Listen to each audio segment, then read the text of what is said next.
কি না? আমরা চাই আমাদের প্রিয় মাতৃভূমি বাংলাদেশ দুর্নীতি মুক্ত আল্লাহ কবুল করুন, চিল্লা বলুন আমিন।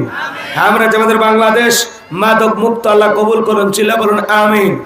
আমরা চাই আমাদের বাংলাদেশ যৌতুক মুক্ত আল্লাহ কবুল করুন, চিল্লা বলুন আমিন। সম্মানিত ভাইরা আমার, ভূমিকায় লম্বা কথা নয়, সরাসরি মূল আলোচনায় প্রবেশ করতে চাই। এরপরে দু একটি কথা না বললে নয়। আমরা যখন আজ থেকে কয়েক মাস আগে করোনার মাহফিলে কথা বলার জন্য যাইতাম, কিছু বুদ্ধিজীবীদের আগমন ঘটতো। এরা এসে আমাদেরকে বলতো, হুজুর এইটা বলা যাবে না, ওইটা বলা যাবে না। এই এলাকাতে মোটামুটি আমরাই সব ওয়াজ যা করবেন করবেন, খবরদার নেত্রীর বিরুদ্ধে যেন কোনো কথা না যায়। এখন কেন ওই বুদ্ধিজীবীরা আছে? জোরে বলেন আছে? টর্চ লাইট মেরেও খুঁজে পাওয়া যাচ্ছে না, কথা বলে ঠিক কিনা? মনে রাখবেন, জুলুম কখনো চিরস্থায়ী হয় না।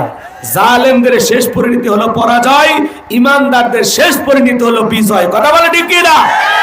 শেষ বিজয়ের হাসি মুসলমানের হাসবে, কথা বলেন ঠিক কিনা? মনে রাখবেন, যুগে যুগে নবী রাসূলের দাওয়াতি কাজ করেছেন।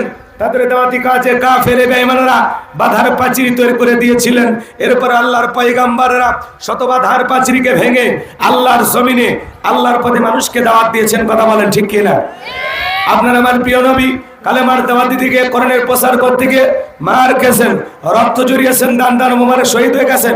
সাহাবা ইকরাম দ্বীনকে প্রতিষ্ঠিত করতে গিয়ে মার খেয়েছেন, রক্ত জড়িয়েছেন, জীবন দিয়েছেন। ও বাংলার মুসলমান, 1971 সালে এদেশের মাটির জন্য, এদেশের স্বাধীনতার জন্য আপনার আমার পূর্বপুরুষেরা যদি জীবন দিতে পারেন, রক্ত দিতে পারেন, 2024 সালে স্বৈরাচার জালেমকে বিদায় করে দেওয়ার জন্য এদেশের 2000-এর বেশি মানুষ যদি রক্ত দিতে পারেন, জীবন দিতে পারেন, প্রয়োজন যদি হয় আল্লাহর জমিনে আল্লাহর দ্বীনকে প্রতিষ্ঠিত করতে গিয়ে, কোরআনের সমাজ ব্যবস্থা কায়েম করতে গিয়ে নবীদের মতো, সাহাবা ইকরামদের মতো বুকের তাজা রক্ত দিতে হয়। কোরআনের জন্য, দ্বীনের জন্য, ইসলামের জন্য, কোরআনের সমাজ কায়েম করার জন্য কারা কারা বুকের তাজা রক্ত দিতে রাজি? দুই হাত তুলে আল্লাহকে দেখান। লিল্লাহে তাকবীর, লিল্লাহে তাকবীর।